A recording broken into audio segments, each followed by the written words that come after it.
ആഗ്രഹിക്കുക കേട്ടോ, ആവശ്യപ്പെട്ടതല്ല. അതൊരു സുഖമാണ്. അങ്ങോട്ടൊരു നമസ്കാരം പറയുമ്പോൾ തിരിച്ച് വോട്ട് വിചാരത്തിനുള്ള സമയമാണ്. ആ വിചാരത്തിലേക്ക്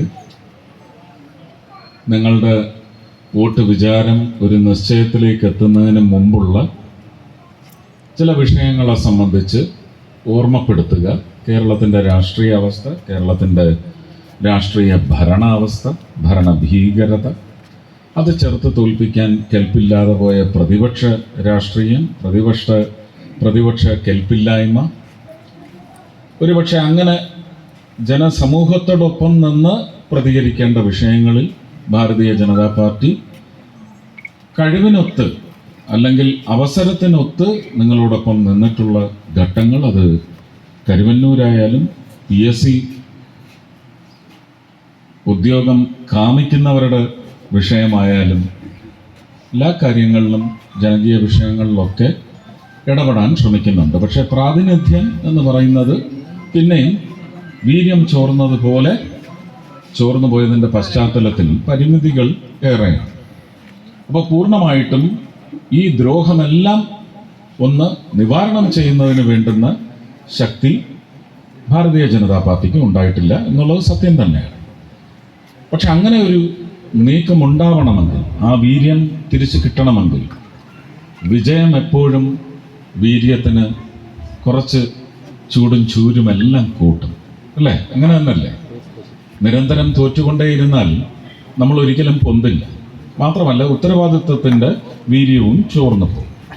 അതുകൊണ്ടിത് ഒരു ഉത്തരവാദിത്വം നേടാൻ വേണ്ടിയുള്ള അവസാനത്തെ ശ്രമമാണ് എൻ്റെ. അങ്ങനെ തന്നെ ഞാൻ വിചാരിക്കുന്നത്. ഇനിയൊരു അവസരമില്ല, ഇനിയൊരു അവസരത്തിന് വേണ്ടി ഞാൻ നിൽക്കുകയില്ല. അത് തീരുമാനിച്ചു കഴിഞ്ഞു. അപ്പോൾ ഈ അവസരത്തിൽ ഇത് ആരുടെ അനിവാര്യതയാണെന്ന് ചോദിച്ചാൽ, ഇത് ജനങ്ങളുടെ മാത്രം അനിവാര്യതയാണ്, ജനങ്ങളുടെ മാത്രം അത്യാവശ്യകതയാണ്. അല്ലെങ്കിൽ പിന്നെ നിങ്ങൾ ഇതൊക്കെ കൊണ്ട് തൃപ്തരായിരിക്കണം. എന്തൊക്കെ കാര്യങ്ങളിലാണ് തൃപ്തി വേണ്ടത്? കഴിഞ്ഞ 5 വർഷത്തെ തിരഞ്ഞെടുക്കപ്പെട്ട ഒരു MP-യുടെ പ്രവർത്തനത്തിൽ തൃപ്തി നിങ്ങൾക്ക് വേണം. ഉണ്ടോ? അപ്പൊ പിന്നെന്ത് ചെയ്യും? ഒന്ന് മാറി ചിന്തിക്കും, മാറി വോട്ട് ചെയ്യും. അപ്പൊ അതിനു മുമ്പിലത്തെ 5 വർഷത്തെ മറ്റൊരു പാർട്ടിയുടെ വക്താവ്, അതിൽ തൃപ്തി ഉണ്ടായിരുന്നോ?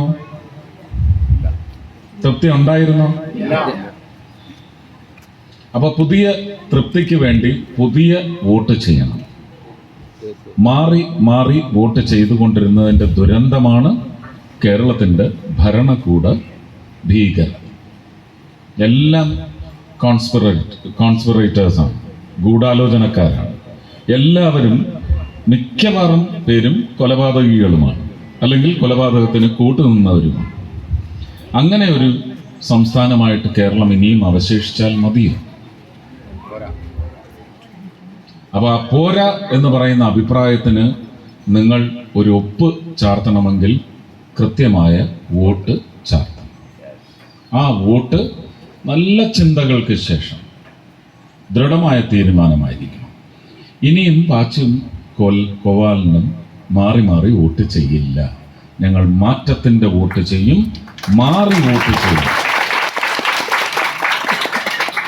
ഇത് വന്നാൽ പ്രശ്നം തീർന്നു. ഈ ചിന്തയ്ക്ക് വേണ്ടുന്നതായ എല്ലാ അംശങ്ങളും ഇവിടെ ചുമതലപ്പെടുത്തിയിട്ടുള്ള രാഷ്ട്രീയ വിശകലനം ചെയ്യാനും അത് വൃത്തിയായി ഒരു പൊടിപ്പും തൊങ്ങലുമില്ലാതെ എക്സിസ്റ്റിംഗ് ഡേറ്റ, ഇപ്പോൾ നമ്മുടെ മുന്നിലുള്ള രേഖകൾ വെച്ചുകൊണ്ട് തന്നെ നിങ്ങളുടെ മുന്നിൽ സമർത്ഥിക്കാൻ കഴിയുന്ന പ്രാപ്തരായ വക്താക്കളുണ്ട്, പ്രാസംഗികരുണ്ട്. BJP എന്ന് മാത്രമല്ല, ഒരുപക്ഷെ ഭരണ സമ്പ്രദായത്തിനെതിരെ, ജനങ്ങൾക്ക് ദ്രോഹകരമായ ഭരണ സമ്പ്രദായത്തിനെതിരെ വിശകലനം ചെയ്ത് നിങ്ങളുടെ മുന്നിൽ ഇതിൻ്റെ ന്യൂനതകൾ അവതരിപ്പിക്കാൻ പറ്റുന്ന ആൾക്കാരുണ്ട്. അവരത് ചെയ്യും. എനിക്ക് ഇത്രയേ അവകാശമുള്ളൂ, ഇത്രയും ഞാൻ അവകാശമായിട്ട് ഇപ്പോൾ എടുക്കുന്നുള്ളൂ. എന്നെ ഗംഭീര ഭൂരിപക്ഷത്തിൽ വിജയിപ്പിച്ചയച്ചാൽ തീർച്ചയായിട്ടും തൃശ്ശൂരിന് ഇന്ന് വരെ കിട്ടാത്ത ഒരു MP നിങ്ങൾക്ക് ആ ദിവസം മുതൽ കിട്ടും എന്ന് ഞാൻ ഉറപ്പു തരുന്നു. കേരളത്തിന് വേണ്ടി മുഴുവൻ പ്രവർത്തിക്കുന്ന ഒരു MP ആയിരിക്കും എന്ന് ഒരധിക വാഗ്ദാനം കൂടി തരും. പോരെ? അത്രയും പോരെ? അപ്പൊ താമര ചിഹ്നം മറക്കണ്ട. താമര ചിഹ്നം നിങ്ങളുടെ മനസ്സിൽ എന്നും വിരിഞ്ഞു നിൽക്കട്ടെ.